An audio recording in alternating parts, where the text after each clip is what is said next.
Kwanza asante sana wanahabari ambao mmekuja katika siku ya leo, wafanyikazi wa serikali ya Kisii County Government na the union officials of the Kenya National Union of Nurses ambao wamekuja leo hapa.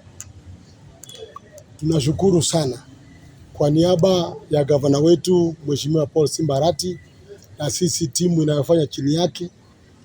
Tuko na furaha kwamba tumeweza kukubaliana na Kenya National Union of Teachers, Kenya National Union of Nurses ambao wamewakilishwa na Deputy Secretary General kutoka Nairobi, na tunashukuru sana.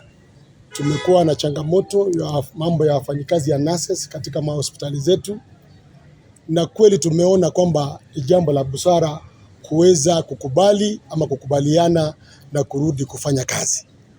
Ili ni watu wetu hapa ambao wanasumbuka, ni kina dada zetu, kina mama zetu na watu wetu.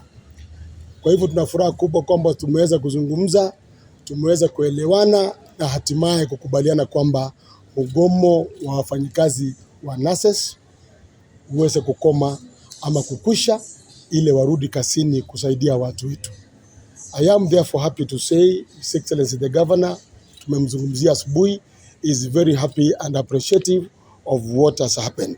Nasi kama wafanyikazi tuko chini yake, tunafurahia kwamba mgomo umeweza kukwisha ili kazi ianze, tusaidie watu wetu.